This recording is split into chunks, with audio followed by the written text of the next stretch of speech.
মামিকে অপারেশনের পর বাড়িতে আনা হয়েছে, তো ওনার মা বাবা দেখতে আসবে, তার জন্যই সামান্যতম কিছু আয়োজন, যেটুকু না করলেই নয়। তো বন্ধুরা, এই সামান্য আয়োজনটুকুই তোমাদের সাথে শেয়ার করছি। আসসালামু আলাইকুম বন্ধুরা, আশা করি সবাই ভালো আছো। আর আমিও আলহামদুলিল্লাহ ভালো আছি। দেশ বা বিদেশে, কাছে বা দূরে, যে যেখান থেকে আমার এই ব্লগটি দেখছো না কেন, তাদেরকে জানাই সাদর আমন্ত্রণ। আজকের ভিডিওটা খুবই সাধারণ একটা ভিডিও, ছোটোখাটো একটা ভিডিও, কারণ পুরো ভিডিওটা তোমাদের সাথে শেয়ার করতে পারছি না। যতটুকু পারছি ততটুকুই শেয়ার করব।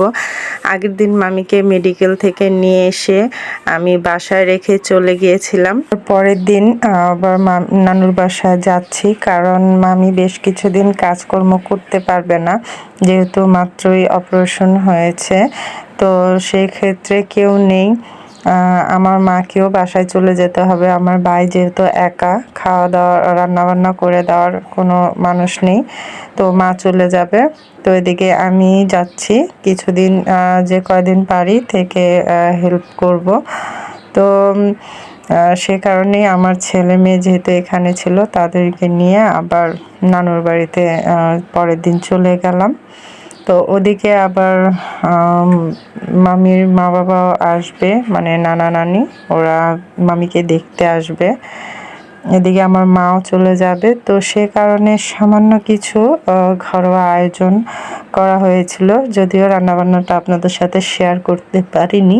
অনেক তাড়াহুড়ো করে রান্নাবান্নাগুলো শেষ করতে হয়েছিল, তো রান্নাটা শেয়ার করতে পারিনি।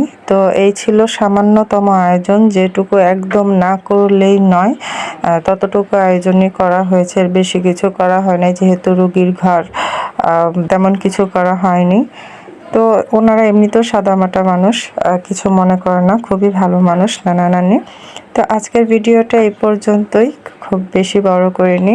যদি ভালো লেগে থাকে অবশ্যই লাইক, শেয়ার অ্যান্ড সাবস্ক্রাইব করে দেবেন। আল্লাহ হাফেজ।